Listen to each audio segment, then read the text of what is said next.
இனிய தமிழ் அமுத நேயர்களே, அனைவருக்கும் இனிய மதிய வணக்கங்கள். நேற்றைய தினம் பார்த்தோம், யாதவ மன்னன் சூரசேனன் என்பவர் மதுராபுரியில் வசித்தபடி ஆண்டு வந்தார். சூரசேனனுடைய மகன் வசுதேவர். வசுதேவர் தேவகியை மணந்தார். பிறகு ரதத்திலேறி தம் மாளிகைக்கு போக கிளம்பினார். உத்தரசேன மன்னனின் மகனாகிய கம்சன் தன் சகோதரியின் தேவகியின்பால் மற்றற்ற பாசம் பூண்டவனாக இருந்தான். கம்சன் தந்தை உக்கிரசேனரும் தேவகியின் தந்தை தேவனும் சகோதரர்கள். எனவே மணமக்களான வசுதேவரும் தேவரும் ஏறிய ரதத்தை கம்சன் தானே ஓட்டத் தொடங்கினான். வாத்தியங்கள் முழங்க யானைகளும் குதிரைகளும் ஆயிரக்கணக்கில் பின்தொடர்ந்து வர கடிவாளத்தை பிடித்தபடி கம்சன் தேரோட்டும் போது திடீரென்று ஒரு அசரீரி ஒன்று கேட்டது.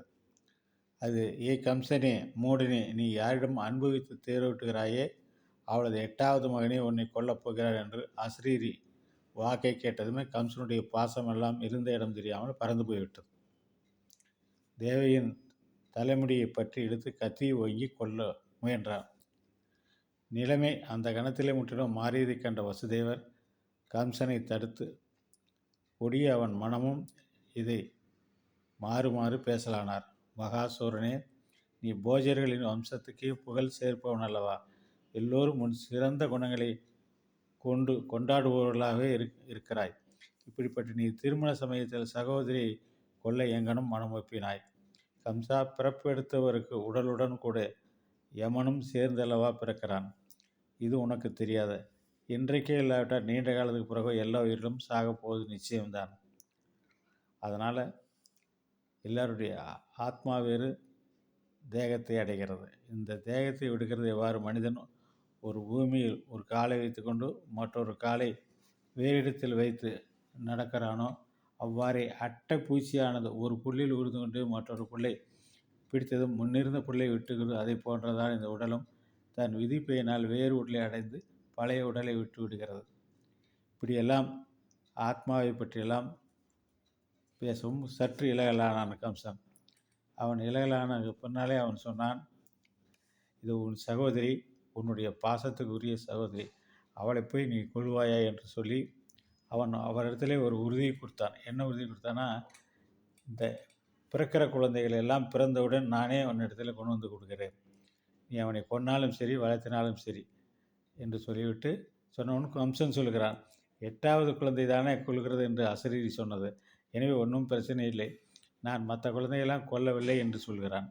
ஆனால் வசுதேவரானது முதல் குழந்தை பிறந்த உடனே கொண்டு வந்து அவன் கையிலே கொடுக்கிறார். இவனுக்கு அவர் மேலே நம்பிக்கை, கம்சனுக்கு நம்பிக்கை வந்துவிடுகிறது. சொன்ன சொல் மாறாதவன் என்று நம்பிக்கை வந்துடுகிறது. இருந்தாலும் அவனுக்கு மனதிலே ஒரு விதமான ஒரு சந்தேகம் இருந்து கொண்டே இருக்கிறது. அதனால் என்ன செய்கிறான், இருவரையும் கொண்டு வந்து அங்கே தன்னுடைய அரண்மனையில் இருக்கிற அந்த சிறைச்சாலையிலே அவர் 2 பேரையும் சிறை செய்து விடுகிறார். ஆனால்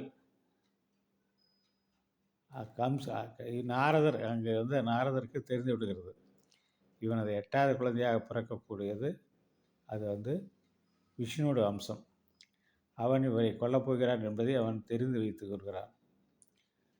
ஆனால் இவன் என்ன செய்கிறான், கம்சன் தேவியும் வசுதேவரையும் விலங்கிட்டு சிறைப்படுத்தினான். மூத்த குழந்தையாகிய கீர்த்திமானை கொன்றான். முதல்ல சொன்ன அந்த மாதிரி இல்லைன்னு, ஆனால் திரும்பவும் அவனுடைய கெட்ட புத்தி, அவனுக்கு சந்தேக புத்தி அந்த முதல் குழந்தையும் கொள்கிறான். அதே பிரகாரம்தான் மற்ற குழந்தைகளும் கொன்று வருகிறான். அவனுக்கு பிறகுற குழந்தை ஒவ்வொன்றும் மகாவிஷ்ணு என்று சந்தேகப்பட்டு பிறந்தவுடன் கொல்லலானான்.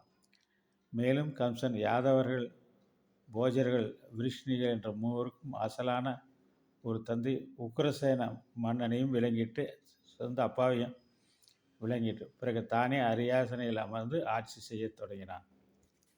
நீ அடுத்து வரக்கூடியது உண்மையாலுமே என் மனசுக்கு மிகுந்த ஒரு ஒரு சந்தோஷத்தை கொடுக்கக்கூடிய ஒரு பாட்டில் இப்போ வந்துட்டோம். இது கிடைத்திருக்கிற வாய்ப்பு என்று நினைக்கிறேன். இந்த ஸ்ரீமத் பாகவத்திலே இப்பொழுதுதான் அதனுடைய இம்பார்ட்டண்ட்டான உண்மையான ஒரு தேவைப்படுகிற இடமான கிருஷ்ணாவதாரத்தை இப்போ தொடங்க இருக்கிறது. எனவே இந்த கிருஷ்ணாவதாரத்தை கேட்டு எல்லோரும் பயனடையுமாறு கேட்டு, நாளை தினம் கிருஷ்ணாவதாரத்தை நல்ல முறையிலே நாம் சேவித்து மகிழ்ந்து ஆரம்பிப்போமாக. நன்றி, வணக்கம்.